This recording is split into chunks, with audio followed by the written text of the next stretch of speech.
Welcome back to the Coaches Unscripted podcast. I'm your host, Trey Belcher. With me, as always, my tag team partner, Corey Smallwood. How's it going, Corey? It's going great, man. Look who we got. I don't know where he's going to be on the screen. Look, That's all right. I'll make sure to put the arrow right where it needs to be. Look who we got, man. Go. I'm pumped.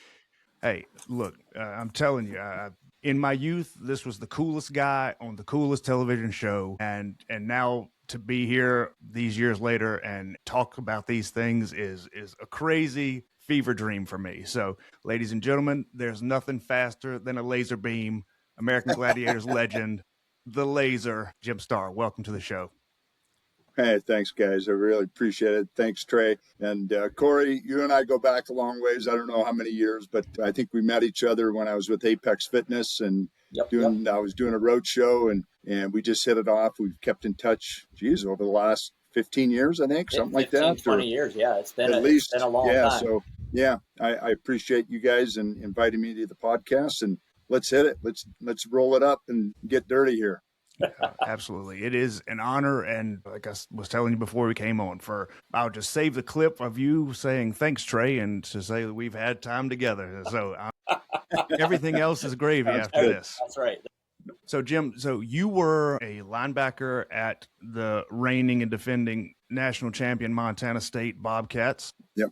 And you had a great career there. And then you went into the pros, spent some time with the Rams. You spent some time with the Chiefs. That's right. And then some time in Canada. And then you had an injury, and all of a sudden there's this television show that's looking for people, and it becomes this cultural phenomenon. So take us through that time. How it was with you finishing up your football career, and then there's this what's next, and then the Gladiators happens. So just take us through it, man. Yeah, it's always what's next, right? I mean, I think as individuals that have that mindset of just never being satisfied, it's always what's next, right? Because you never feel satisfied. And I just turned 64, and I'm still trying to find my way, trying to find that success path. And everyone says, geez, you've had such a great life and all that. But I don't look at it that way. I have that never surrender attitude. And I've created that never surrender. I signed autographs for years saying never surrender because I'm just never satisfied, So I grew up in Montana, born and raised. I still consider Montana my home. I have family out there and all my best friends. I went to Montana State. In high school, I was the top leading rusher in Montana. I was a tailback, and I graduated at 200 pounds. I had a bench record of 400 pounds as a high schooler, so I was pretty impressive being 17 years old and bench pressing 400 pounds. And so I was recruited as a fullback. I had quite a few scholarship offers, and a lot of those were outside of Montana, but I wanted to stay in Montana, and I went to Montana State for a recruiting trip, and they won me over. So I went to Montana State, and the first year I started as a fullback, and I shared my time with the senior. And my sophomore year, then I also shared my time with another gentleman that was also a fullback.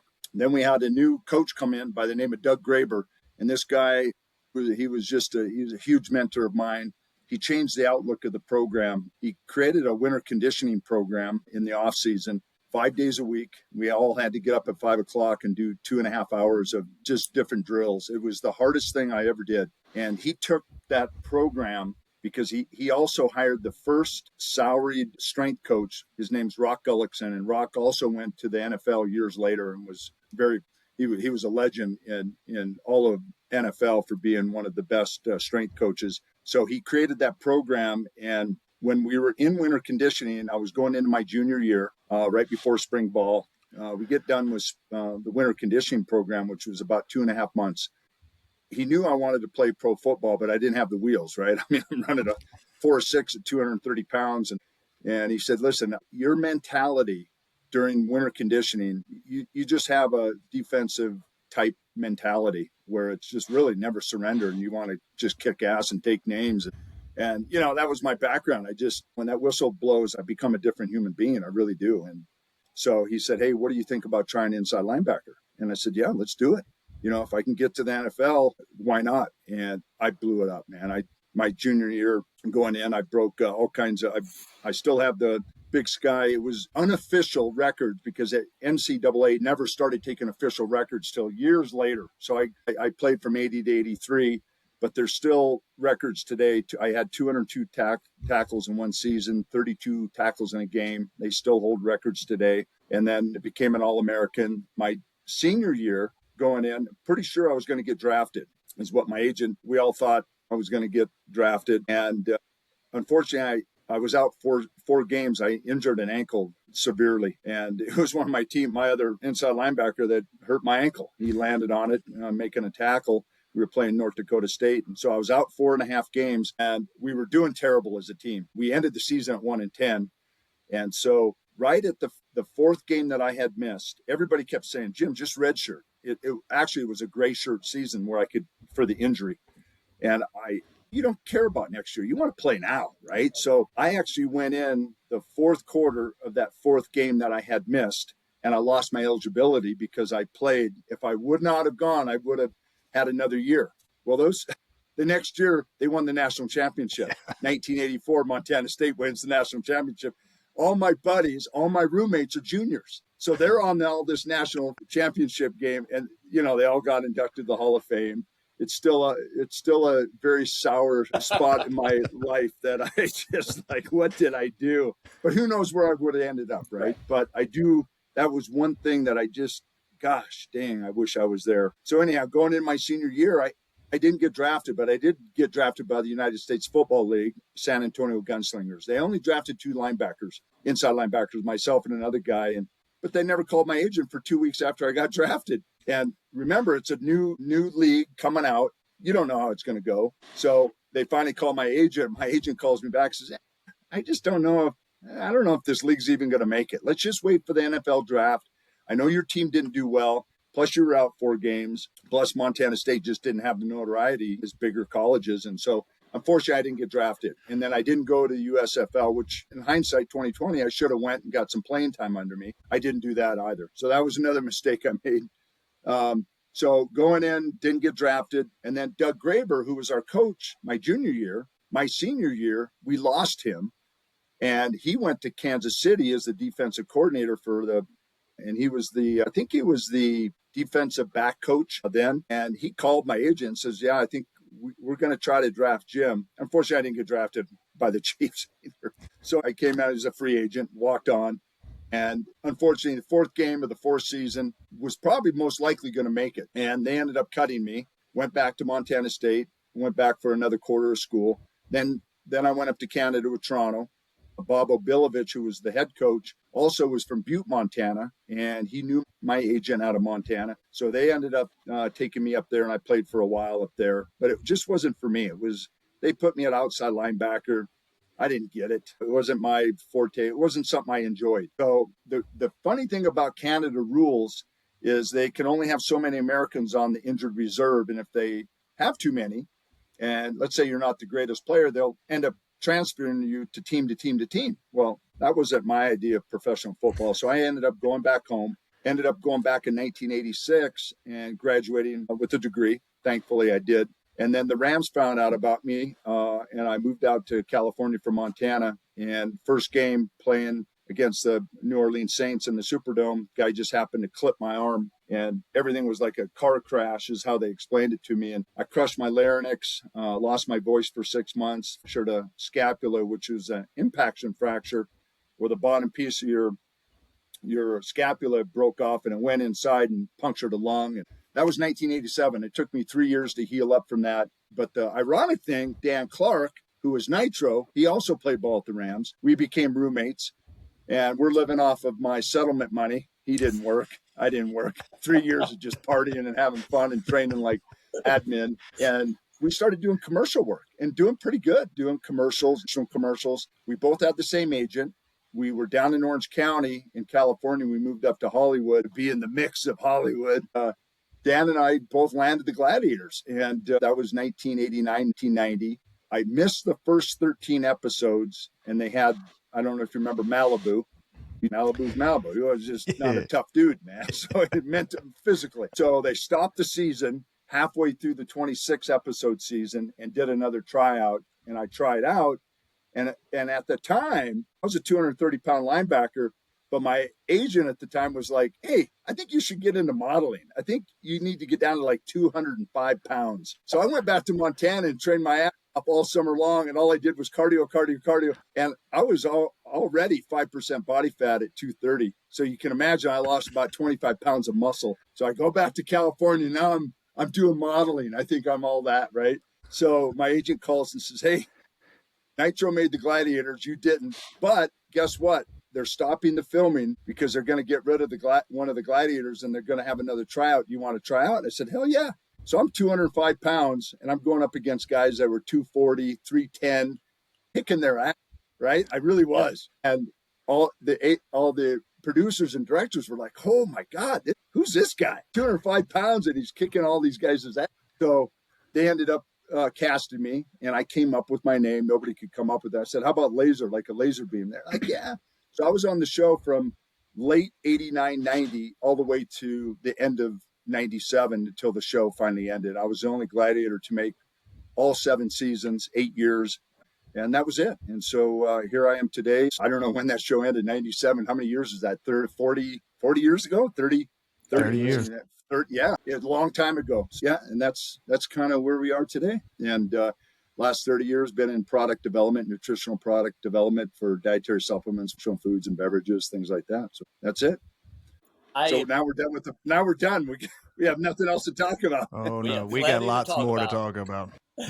And growing up watching the show, and I had a huge front yard, and all of my friends and neighbors, we would get together. I remember having a broken stick from a shovel and taping 2 boxing gloves on either ends of it, creating our own pugil sticks, and we just played it. And so I remember one time chatting with Jim and going, all right, so of the games, which one could I win? He just shook his head, like none of them. Like I love it. You don't stand a chance.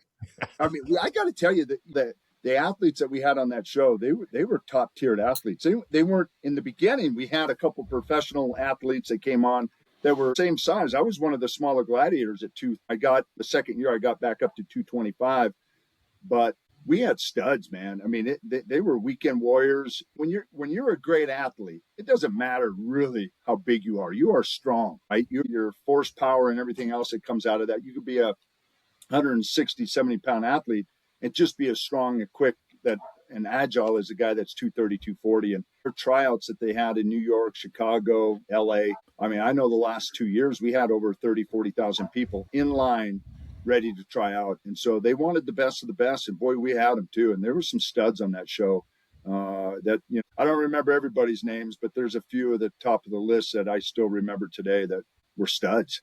It was brutal. Yeah, it was. Yeah. You watch some of the recordings of it again as an adult. You're like, oh, some of these contestants just got smoked. I mean, they got. Oh yeah. Yeah, so some of them did get smoked. It's. I'm like, I would have been one of those guys.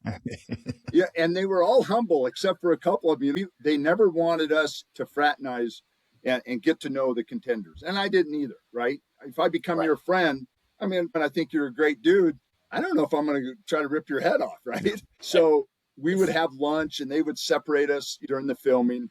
And which I thought was a good idea because people asked like, hey, did you guys ever team up on one of the contenders because he was a jerk? In the 7 years, there was probably only two of those contenders that were just arrogant, cocky guys that we just said, hey, we all got together as a group and said, you know what, this guy is not getting any points.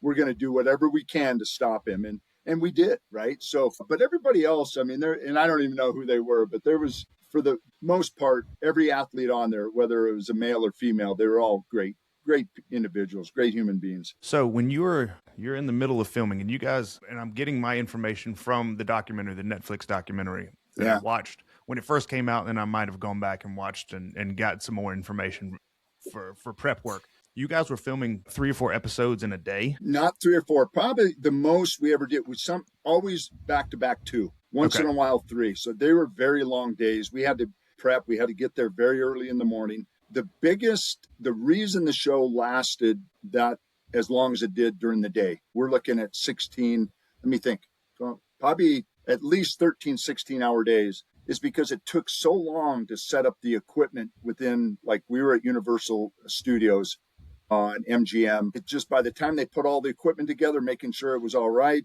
that'd be it was about an hour and a half, 2-hour deal. So there'd be downtime, and all the downtime we would be in the trainer's room taking care of all of our bangs and bruises and nicks and cuts and everything else. But and then they had an audience, a live audience that came in. They had to keep care of them and entertain them while the downtime was. But yeah, it was brutal days. Sure. And that was where I was going with the question is, if, granted, you've got different guys in different events, but if you're going out and playing Powerball at 9 a.m. and then you got to come back and do, take your Powerball pick, again. how are you taking care of yourself throughout the day? How are you not getting so beat up that you go out and you're terrible late in the afternoon or on that second day of filming? Yeah, great question, because it was brutal. There was no holding back. It wasn't like UWE and all this. Great athletes, but they already know who's going to win and lose. But we did not. We all, I think, individually wanted to be the best gladiator, right? Have the best win-loss ratio, be winning all the time. We were just so competitive, especially when you got millions of people watching you on TV. The last thing you want to do is have the audience who's on the other side of the TV going, that guy is, like Viper needs a diaper, right? So that was his nickname because he lost all the time. I never wanted to lose. That shit, it was just like do or die. But the days were long, man. It was just brutal. When I look at those 7 years, there was probably not a season that went by that I did not get seriously injured the first show. And I'd have to live with that injury because all your residual monies, that's where you made the money, right? Because every time they showed the episode, nationally, regionally, internationally, you get a paycheck. And if you miss one show in your contract, you don't get paid for that. So I don't care who you are as an athlete, when you're injured and there's money on the line to feed your family and put a roof over your head and put food on the table, you're going to do whatever it takes to be in that game. And that's what happened. And every year I would end up hurting my shoulder, one of the shoulders. I've had 13 shoulder operations. In the 8 years I was on that show, I had eight surgeries and then multiple ones afterwards. It was brutal. There was injuries on that show that were so grotesque that, oh my gosh, I mean, people lost fingers. And there was an injury that Turbo had. It was like remember Joe Theismann's injury? Oh, yeah. Just like that, just grotesque. And he ended up coming back the next year. That guy was just a freak of an athlete. But, man, there was some serious injuries on that show. Now, did you have as a spectator, we all had our favorite events. Did you have a favorite event? Is there one that you just like, oh, yeah, no, this is mine. I own this. Yeah, one. I got to tell you, there was two one that really stands out is the joust, right? You're up on that pedestal. I used to box and do smokers in high school and college and all the other street fights I got into. It was just that one-on-one, just you and him, right? And it just, you could only rely on yourself for doing it. And I practiced and I got to be pretty good at the joust. And I just loved it. It was just being up there 12 feet above the air. And if you win, you're great. And then Powerball. I mean, you got three contenders. Football, and right? Yeah. It's basically it was basically football. Yeah. And remember, they put a piece of carpet on the concrete. There was no pad. These guys, I couldn't get away with it today, right? No. The things that they did, I mean, we were on concrete, smashing each other's heads on concrete. It's just ridiculous to think, but boy, I love that game too, because it just basically was football, man. You could do whatever you want. You couldn't really go to the head, even though I got kicked out many times for going too high, but it was just exhilarating. It was just awesome, man. It brought me back to college and pro football. It was awesome. All right. Now, same question, but the opposite side. What were the least favorite games? Oh, God. There was remember Skytrack, where you were upside down? Oh, yeah. And trying to chase the guy and it was a track on top of the ceiling. And the ceilings were they were, I think, almost 40-foot ceilings. There's something, even today, when I sit in a dental chair on your back, I get dizzy. And so I got so dizzy the first couple times they came out with that. And I literally, and this is the God's honest truth, I went back to the producers and the directors. I said, I can't do this. And they said, you have to. I mean, that's part of the policy. You got to be in. I said, then you can take me off the show. Because I got deathly ill and not afraid, just I got sick. I couldn't do it. The head and being upside down, it's a weird feeling. And I told them, I said, hey, take me off the show then. They didn't. That is probably the only event that I didn't do. I hated it. I think everybody else hated it as well. So that's probably the only one. But How good was it to stand behind the tennis ball cannon and just start slinging it was kind of boring. Was it really? Boring. Yeah, it was just boring. It's just, I want to hit, man. I want to hit people. It's like, I don't know. It was kind of fun because you got a break, right? You didn't get beat up on that thing. That's right. Never. It was kind of fun because you're not going to get hurt. So, but it was still kind of fun. Yeah. I mean, I'm a big game hunter, so it was kind of fun the tennis balls are going 110 miles an hour out of that cannon. It's like, oh, you get hit with one of those, boy, you're going to feel it. You're knowing it. For sure. Yeah. All right. Now, with all the shoulder injuries, how did Hang Tough feel on the shoulders? Yeah, it was tough. And that's another one of my favorite games. I was pretty darn good at it, and it was fun. But yeah, it's amazing that, you're doing the rings. That is one, I don't know why it didn't really bother my shoulders. Even after the 7th season, 8 surgeries, I could still perform and do a pretty good job at Hang Tough. But yeah, that was another fun event, really fun. I love that we have Jim on here, and he's talking about crushing people and smashing them into concrete floors. And if you ask anybody that's ever met him in all of fitness, whether they were with Apex, NSF, you name it, they will all, every single one of them will tell you he's the nicest guy you will ever meet. And yet he's this violent individual. Yeah. That's my wife says the same thing. As long as you're not my wife every day said, competition. You're the nicest guy, but why are you so mean all the time? It's just part of me. I don't know what still trying to tame that demon inside. I mean, seriously, even today, I try to be better, but there's a nice guy side of me. But then there's that dark side where it's like, you give me a look at a bar or you run into me, we're going to have some issues. As long as you're on I don't know what it is. Correct side of Jim, you're good. But yeah, I don't know what that's all about. As soon as you're on the wrong side. Yeah. Oh, it's so funny. I think that's part of being the competitor. That's what makes you who you are. That's what makes you successful. And I was talking to one of my best friends this morning. He and I, when we were growing up, we were hyper competitive with everything. And whenever we would have some game, we played ping pong all the time. He was a baseball guy. We were both baseball guys. But whenever we would start something to a T, it would be, for whatever reason we started doing this, contender ready, gladiator ready.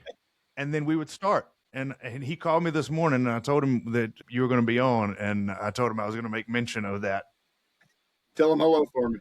Absolutely. He'll watch it, and because he was super excited that you were going to be on. He said, I can't wait for this one. That's very cool. Well, listen, I got to announce something. I don't get anything out of it, but I don't know if you guys heard about Prime. They're releasing the new American Gladiator series, which unfortunately none of us originals were even asked to be on the show. It's the Miz. I guess he's a guy with WWE. He's the host, but it comes out. Let's see here. My daughter just sent it to me, April 7th. It kind of sucks that none of us were asked to even be coaches, trainers, cameo appearance, kind of passing the torch. It's unfortunate. I don't know if you guys recall where Hulk Hogan came out with the American Gladiators years later. It bombed, right? It didn't do well. Yeah, I mean, just Hulk Hogan, really? I mean, nothing wrong with the guy. It's just like he created something authentic. It was real. I mean, come on. So that bomb then, that was on NBC. And hopefully if Prime can make it work, we'll see what happens. But it's very, very disappointing if you think about, let's take any show, Friends, right? Can you imagine all the originals and all of a sudden you have all new friends? It's like, what? I mean, you're basically passing the torch, and that's what all of us as gladiators, Nitro, Tower, Gemini, all of us got together, and we were just flabbergasted that and speechless that they didn't even ask us to be on the show. Like, why? Why wouldn't you want to do that? Because I talked to people today, like Trey, you know the Gladiators, but your kids, they're not going to know. They've never heard of it, right? So you as a father or a grandpa, if you were watching that as a kid or an adult, wouldn't you want to say, hey, I used to watch this. Come on, let's watch it together. Absolutely. It's a springboard effect. I mean, come on. Why they didn't think of that? Like, it's just truly what it is. It's selfishness, because they never paid us great on the show to begin with. They never gave us merchandising rights. Johnny Ferraro, that guy is the creator of the show, and I could say stuff about him. Nice guy as a guy, but he's so tunnel focused and having it his way and his own way. Why they wouldn't invite us on, it doesn't make sense. It really upsets everybody that's involved, especially the Gladiators. We don't understand it. And that's Johnny Ferraro for you. And it's unfortunate. It really is. Yeah. The only thing, and I watched some of the episodes with Hogan and Tatiana Ali, and it just didn't hold water. I mean, it wasn't even comparable. No. So unless they're thinking the same thing of going, we need an all new audience. We can't have some of these 40 and 50-year-olds coming back going, well, this is dog shit compared to what we grew up with. And I think you're right.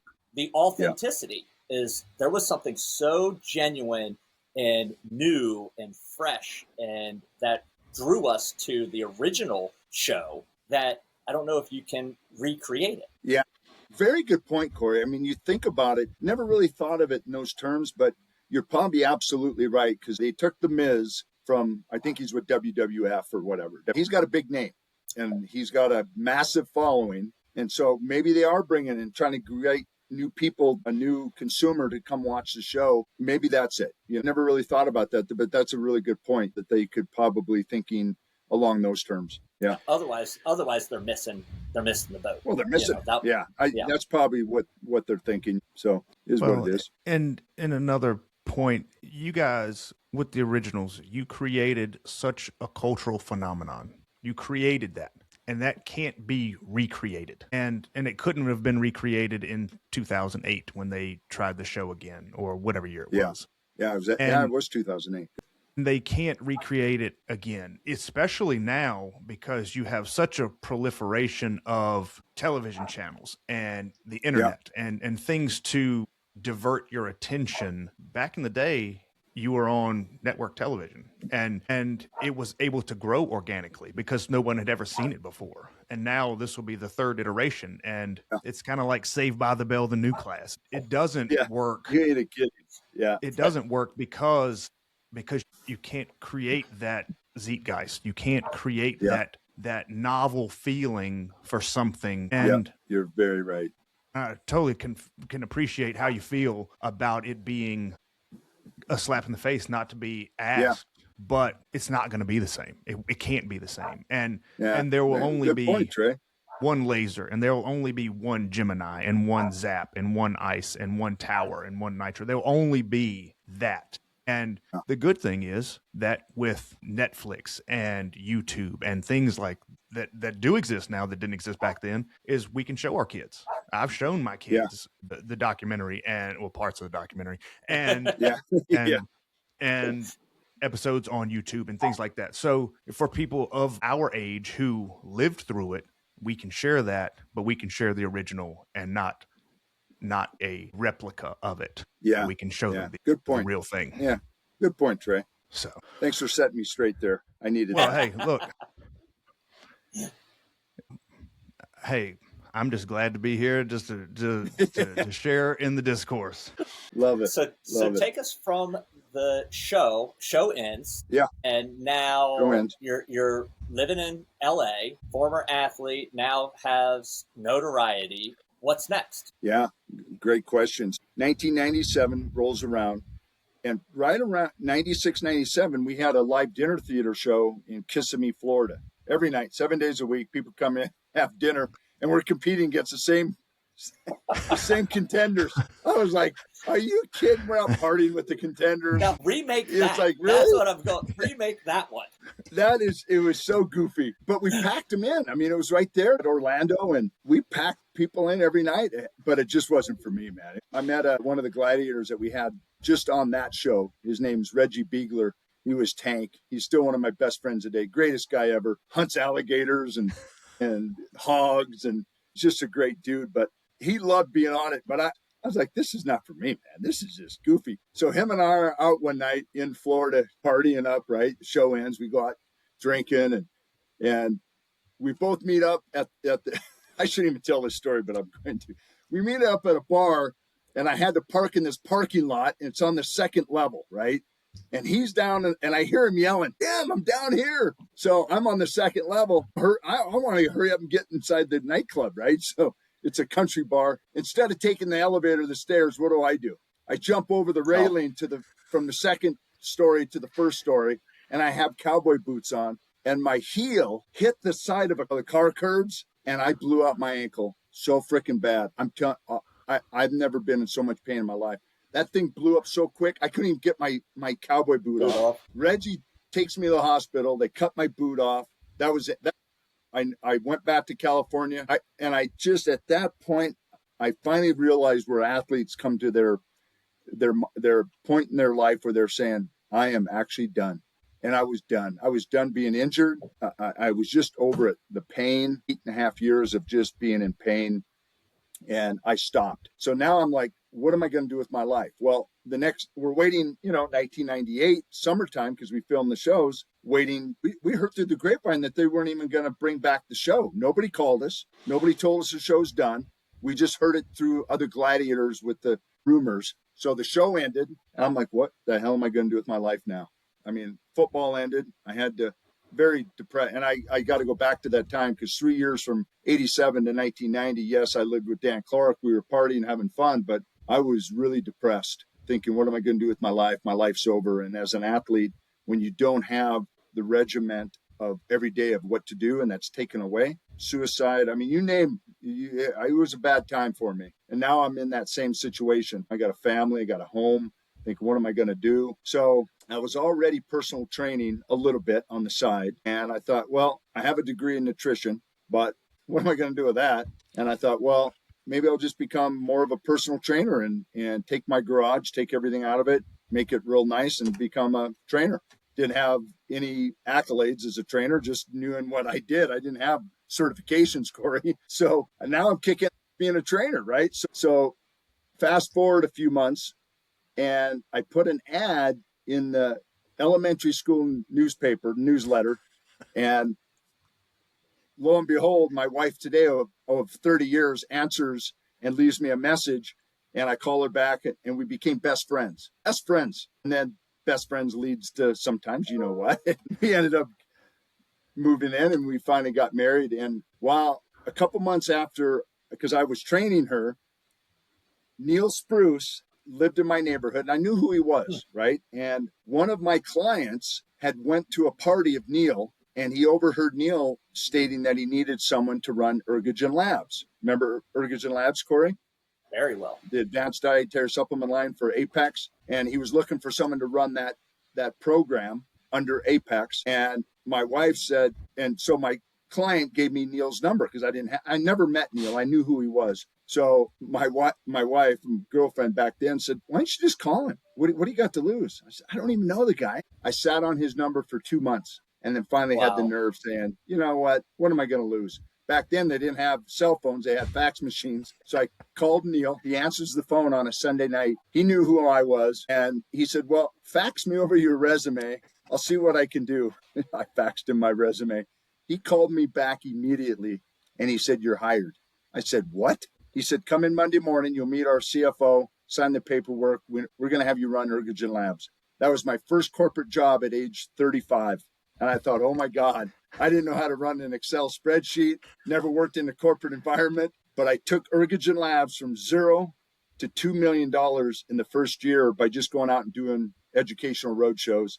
And I worked my way up the company ladder and became the VP of product development for Apex and then 24-Hour Fitness, because 24-Hour Fitness purchased Apex as a private label brand.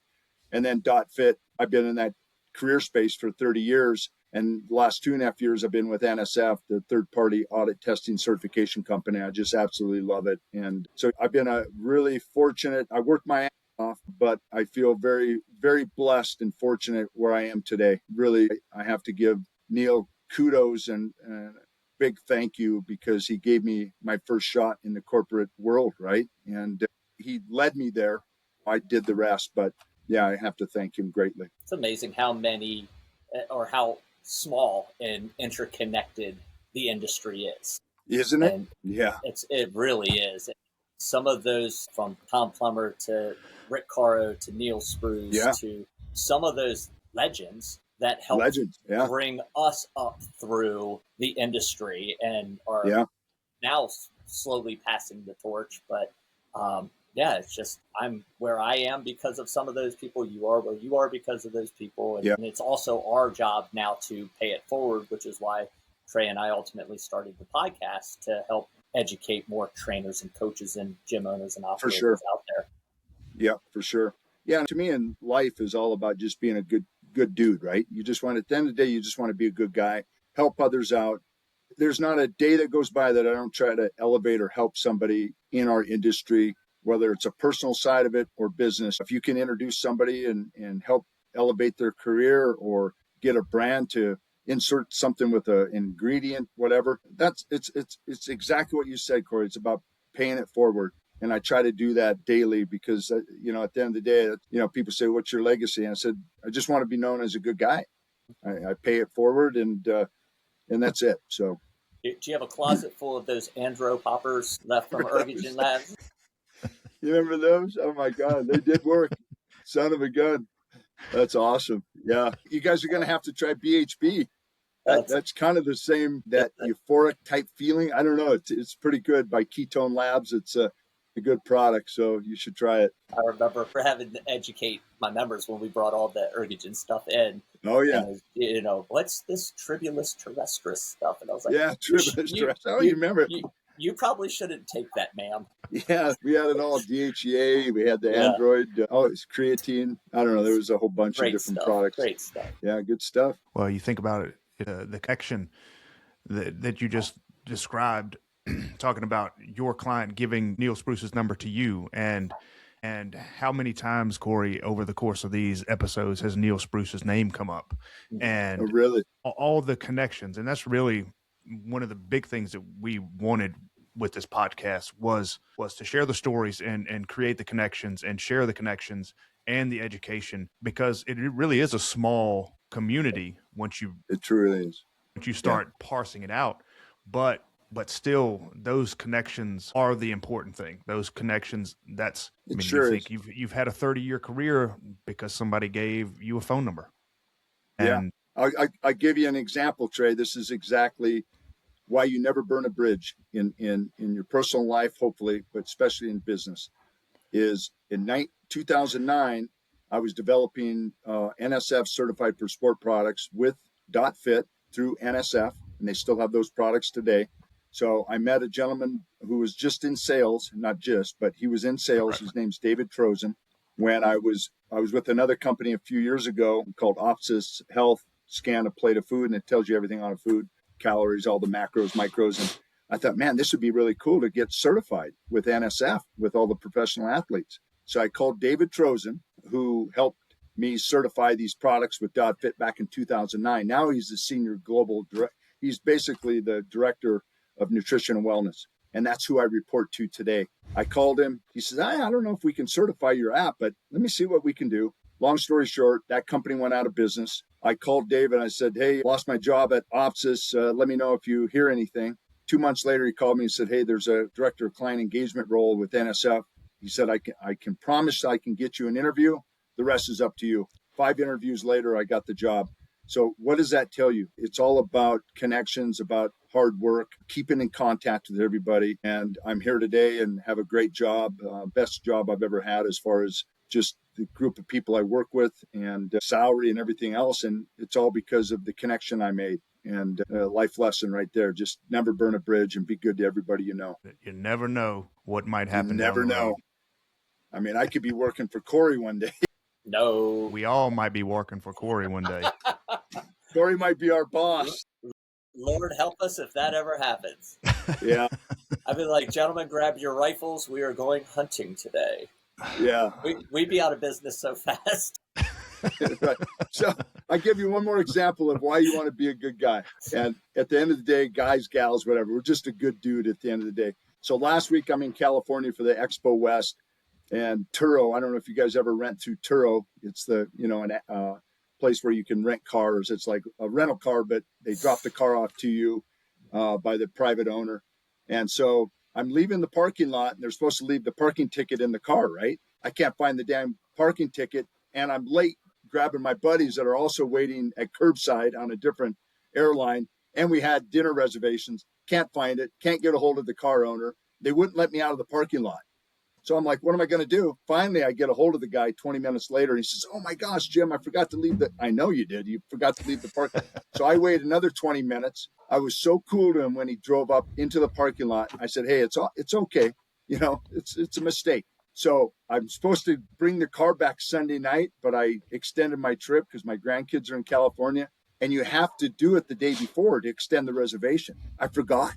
And I had to have the car. And I called him on Sunday afternoon and I said, hey, I forgot. I said, I extended my trip.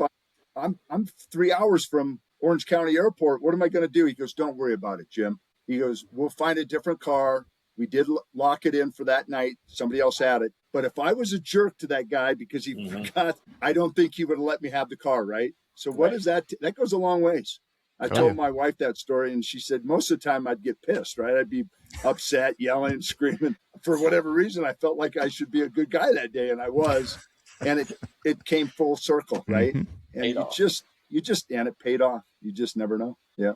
So tell us a little bit more about what you're doing, the ins and outs of what you're doing with NSF now, because I think that's an interesting thing. Well, it sure is, especially in the world of Corey's. You know, there's when you're dealing with uninformed consumers, and they could be at different levels, the moms, the dads, even an ex-athlete, pro athlete, amateur athlete, college. So I work for NSF. We're a third-party testing, inspection, certification company. It's called a TIC company. And I work for Nutrition and Wellness Department, and we do all the label claim verification, banned substance screening for dietary supplements, foods, beverages, medics, and personal care. I'll give you an example. So Major League Baseball, the only products that they can take within their clubhouses, both at the minor league and major leagues, are products that are NSF certified for sport. And what that is, we test for over 300 banned substances. We also do label claim verification, heavy metal testing. We also check at the manufacturing level, making sure that they hold the right GMP, making sure that their SOPs are in place, because the uninformed consumer, and I'll give you an example of what happened. Amazon came out with a new policy a year and a half ago with some of their high-risk categories, weight loss, joint support, muscle mass, things of that nature. And we come to find out that a lot of the products that we were testing for major brands, this is before they launched, they wanted to know, hey, are these products safe? 97% of those products failed with pharmaceutical drugs found in them. What does that tell you? So as an athlete, when your life's on the line, your career, and you test positive, and a lot of these come from proteins, if you can believe it, like a protein powder, unbelievable. And so what we do, we have label claim verification, mass market certification, which is our 173 for moms and dads and the mass market that really care, you know, what's on that label. Is that actually in the product itself, vice versa? So we do all that. So when you see that NSF mark, you know, we've been around since 19 global, it means everything. You know that if you're paying a little bit extra, but you get what you pay for. Because I'm going to tell you, you and I, Corey and Trey, we could come up with our own dietary supplement line today, launch it on Amazon, use a mom and pop GMP facility, and you don't know what's in that product. You don't know where they're sourcing their raw ingredients from China, Japan, New Zealand. Who knows what's happening? And then the cross-contamination that happens. To me, wouldn't you want to be safe when you're taking dietary supplements, functional foods, beverages, and things of that nature? So it's an awesome program. I think, and this is my opinion, the TIC company, that third-party certification is going to be so important in the next 3 to 4 years. That the consumer's becoming smarter. They're doing their homework, especially the moms and dads. Moms are usually the buyers for the family. Wouldn't you want to know that whatever you're giving your child, a supplement, a multivitamin, a mineral, whatever it is, that it's safe and that what it states on the label is actually in that product? It's a great feeling to work for such an organization that we care about planet and dietary health. And that's really what it comes down to. And we work with every major brand, small brand, mom and pops. I just landed Celsius last year, which is the energy drink company. And when you think about a energy drink, they get pretty bad raps, right? They get the bad press. Celsius, last year, someone that worked for one of the baseball teams, a minor league baseball team, came out and said that there was all of these substances found in Celsius. It was bogus. She got fired, and it was bad press. But once you read that press as a consumer, that's on your mind, right? You're like, I'm not going to buy Celsius. They found cocaine in that product, whatever it is. Well, it just was perfect timing because I had reached out to them so many times in 2024. They got to us in 2025 and says, we're ready to get certified. And they certified all 32 flavors. You may not see the mark on the can yet because they're running out of old inventory, but you can be assured when you buy Celsius and it has that NSF mark on it and it's banned substance. They did the whole thing. Very expensive to do. They did it right. And Monster also followed up. They're doing a few with us right now. So it's great to know that companies like themselves are spending the dollars because they believe that what their product states is really truthful. And now you as a consumer, myself as a consumer, feel safe when we buy that product. Boy, there's no better feeling and no better feeling for the consumer. As a coach, as somebody that's a right. gym owner operator, I highly recommend taking different supplements. And I have to be able to stand behind that because my members trust me. They don't trust supplements. I mean, it's a very untrustworthy market out there. Hey, I got this at Costco because it was $40 cheaper. Yep. Well, it's also crap ingredients. So yep. So they come to me. And if I see that NSF sticker on it or moniker on it, I know that is reliable. And that's right. I can trust that. They're trusting me, so it's a win-win-win all the way around. It sure is. You may pay a little bit more because certification is very expensive. So they have to recoup their dollars somehow. Some, like Celsius, they're not going to increase the price of the can of the drink. They looked at it as a marketing expense, which is awesome. That's how they should look at it. You're marketing, right? Right. Yep. You're marketing something good. So yeah, Corey, to your point, if you're going to purchase a product for third-party certification, not internal, they all do their own third-party. They'll send it out to a different lab. That's great. But is one nationally accredited? We have guidelines. We're not for profit. We can't promote brands. We can help them accelerate their growth and ROI, tell them what to do with the MLB and things like that. But we don't promote brands. We can't do that because we'd lose our ANSI accreditation and things of that nature. But it's a great feeling when you know that you're working for a company that clearly aligns itself with planetary health. If you see the NSF logo, you know it's legit. Yeah, you know it's legit. Absolutely. Yeah, that gives you all the peace of mind, both as the consumer and as the coach, as the filter. To pass that along. Yeah. So as you're real quick, Trey, let me make this for any person out there, any athlete. You can actually go to our website and go to nsf.org, go to under the sport app, and you can download an app and you can scan the barcode, any barcode in a store. And this is only for certified for sport doing the bad substance, right? So we also have the one right underneath it called 173 that does content certification. But for the banned substance, you can scan that barcode and it'll pull up that barcode and let you know if that lot number's actually been certified or not, which is pretty cool. And that's what all really the dietitians at Major League Baseball, all the professional sporting organizations use, and you'll know right then. And then you can also go to the website and also look under different categories, brands, type, and it'll pull all the different brands that are certified for sport under creatine or protein or vitamin B12, something like that. It's pretty cool. So Jim, we talked a little bit about this before we came on, but over the course of your life, from playing sports, you have a nutrition degree. Even to this day, you still look like you could get out and play a little bit of Powerball. You might take an extra day or two to recover, but strength and conditioning, fitness has been such a huge part of your life, and you've been able to reap benefits through playing sports and through the Gladiators, and even still in the wellness space with the career that you've had over the last 30 years. Talk a little bit about how important health, fitness, wellness, strength and conditioning has been to you and how it still benefits your life now. Yeah, I love that. So, I mean, it's definitely important. You know, I've been in the gym, out of the gym, doing every type of exercise you could think of to be the best of the best. And, you know, obviously I don't train like I used to. I'm 64, but there's not a day that goes by that I don't go to that gym. It's not an ego thing. It's I got to do it thing, because there's no excuses in the world. If you can't make time for yourself, 20 minutes, even 15 minutes, people that say they don't have time to go to the gym or take care of themselves, all they're doing is making excuses. Because I'm going to tell you, when the doctor tells you that you have some sort of maybe obesity, some sort of a disease, and it could all been prevented if you would have just taken a few extra minutes out of the day to take care of yourself. And Corey knows this better than anybody.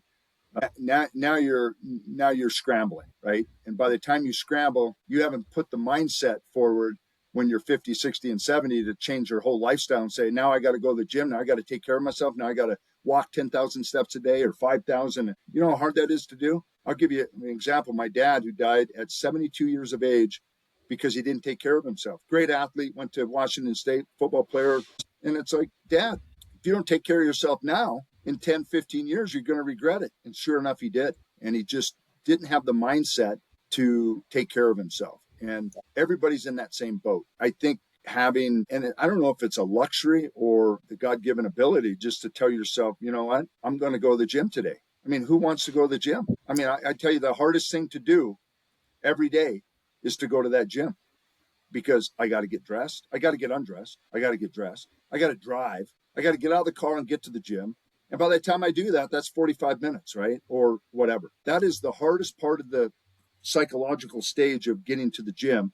But once you're there and once you leave, wow, what a feeling, right? I mean, it's not fun, but if you can get over the fact that you have to prepare yourself, whatever it is, and you don't have to, and Corey knows it, you don't have to go to a gym to get in shape. Trust me. I mean, you can do a lot of great things on your own at your own home and outside and everything else. You don't have to kill yourself on a treadmill as long as you're getting movement in each and every day. Movement is the key, right? You know, they've done some studies where someone's on a treadmill for 45 minutes busting their ass, and then someone that walks 10,000. Yeah, you're doing VO2 max and things like that, but you're not in better shape because you busted your ass on a treadmill. And that's what people think. That's why they don't join the gym. They think everybody thinks they got to be in shape to join the gym before they go to the gym. They didn't create those four walls 40 years ago for the guy that looks in shape. They did it for people that were out of shape.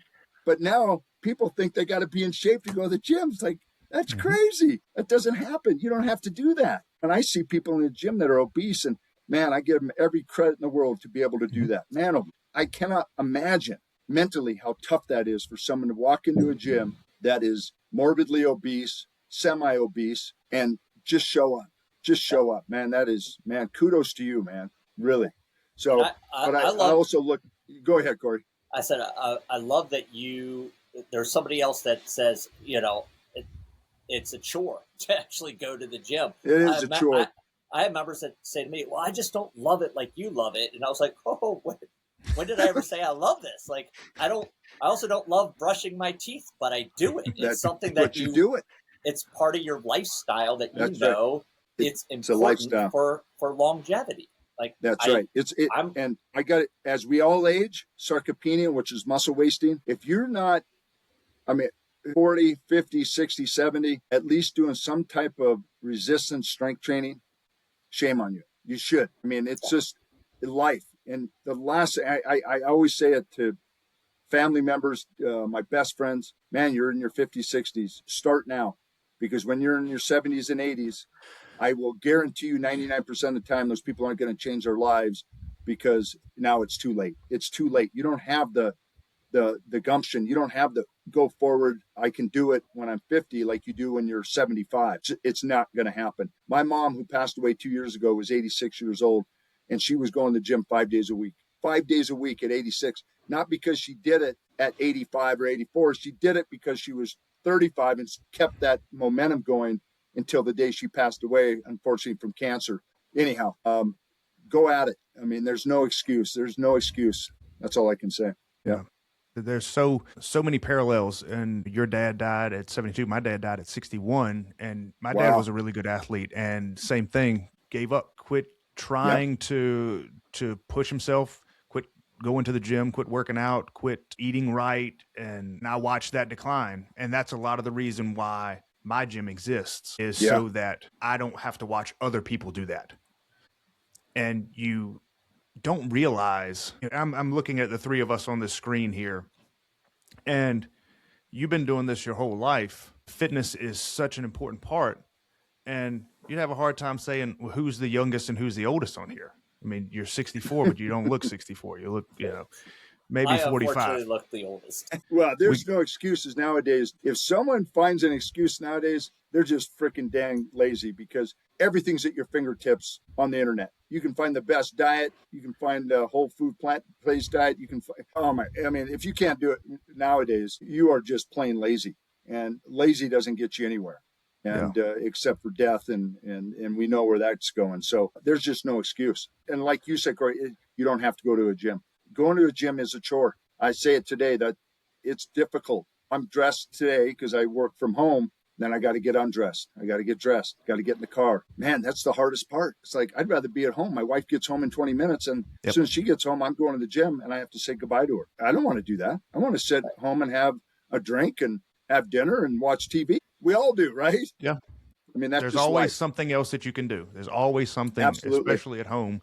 There's always another list, especially your wife's list, your honeydew list. It never gets any shorter. And in saying that, the hardest part is showing up. And Corey and I have had this conversation on here many times.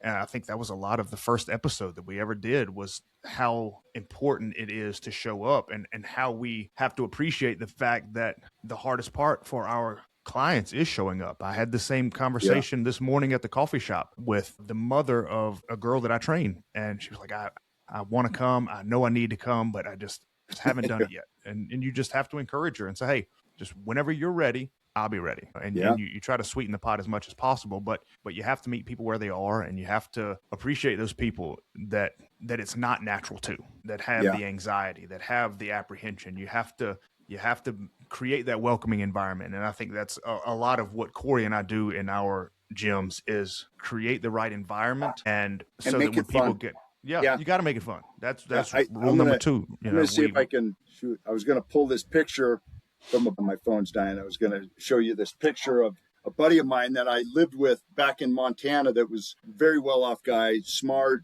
He was an engineer for Boeing, but now he owns all these bars in Montana. And I lived with him, and I showed him for 3 months. My wife allowed me to go back to Montana, and I taught him how to eat, and we're walking every day. His transformation in 3 months, going from 245, 248 to 218. He's now 209. He's kept it off. He looks like a different human being. He was eating more food than you could imagine. I didn't have him on a diet.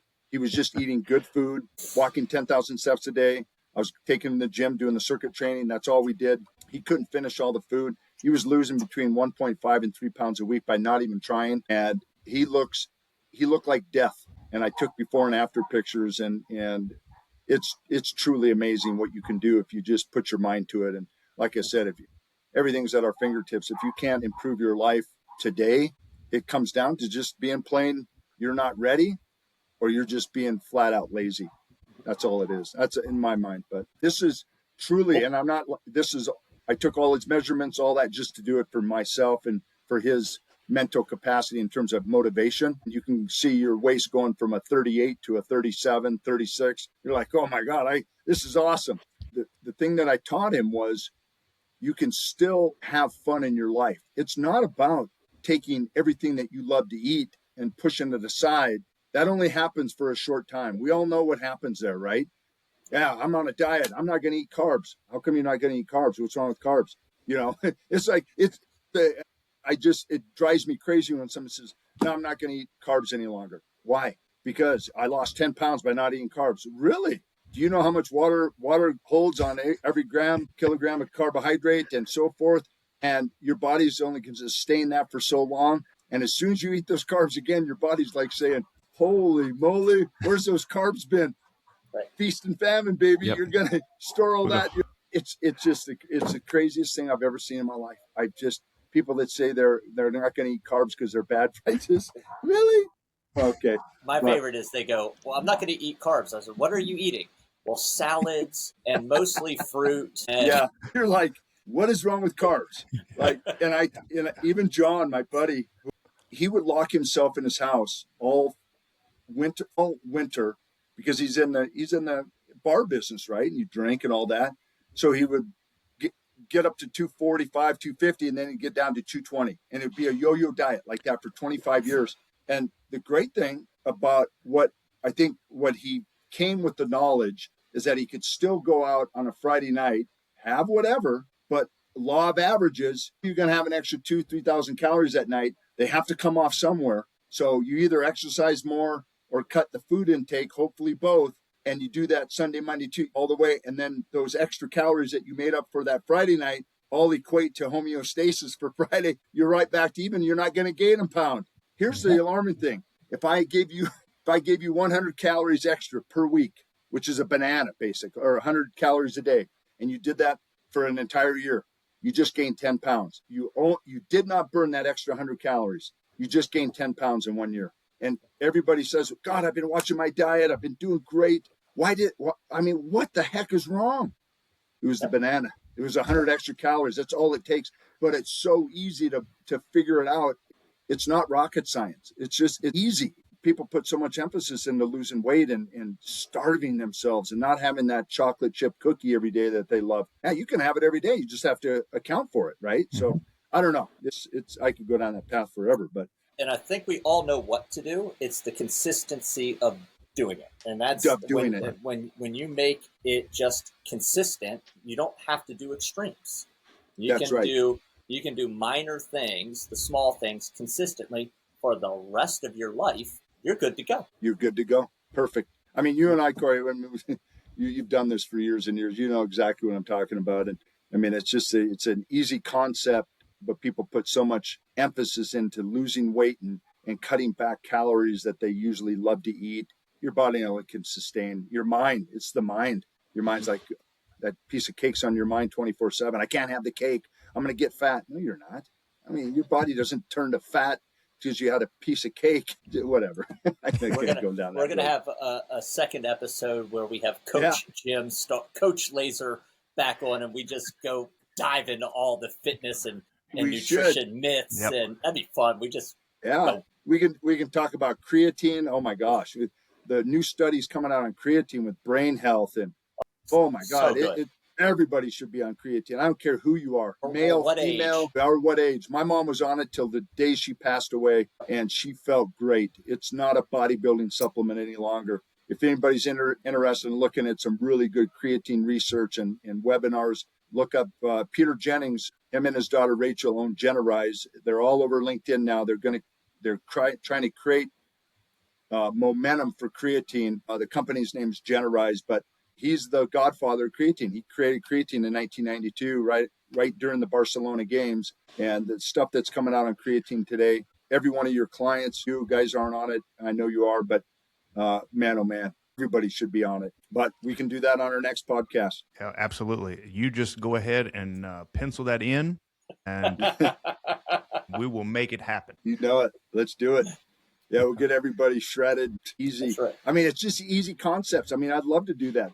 Let's do another one, and we can. I can show John's picture. We can talk about how here's a guy that's in the bar business. He's in a restaurant bar business his entire career, and if he can do it, anyone can do it, right? I mean, truly. I mean, and he's 60. He's my age. He's 64. So if he can do it, and he's in that arena, everybody else can follow suit. But love to get into something like that and talk about, diet, fitness, health, different dietary supplements that everyone can look into and stuff like that. But anyhow, we'll go as far down the rabbit hole as you want to go. That'll be fun. You bet. Yeah, absolutely. Yeah. So we'll definitely go ahead and schedule that, and we'll let you go today because all right, buddy.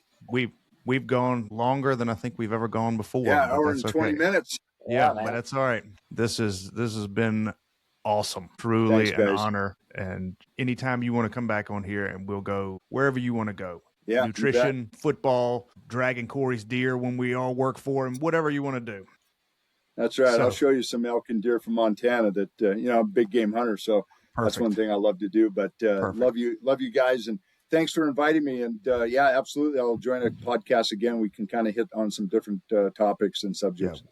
We'll get together here soon, and we'll jump on and do the nutrition podcast. Absolutely. All right. Yeah, definitely. Thanks, guys. Yep. Well, we thank you for joining us on the Coaches Unscripted podcast. We hope today's stories have inspired and empowered you. Please connect with us on Instagram at Coaches Unscripted Podcast. Like, subscribe, comment, and share to continue the conversation and stay updated for future episodes. Follow Jim on Instagram at Jim Starr with 2 R's 32. Jim, we thank you so much for joining us. Thank you. For Jim Starr, thanks, guys. Corey Smallwood, I'm Trey Belcher. Keep coaching from the heart and building strong communities. All right. Thanks, boys.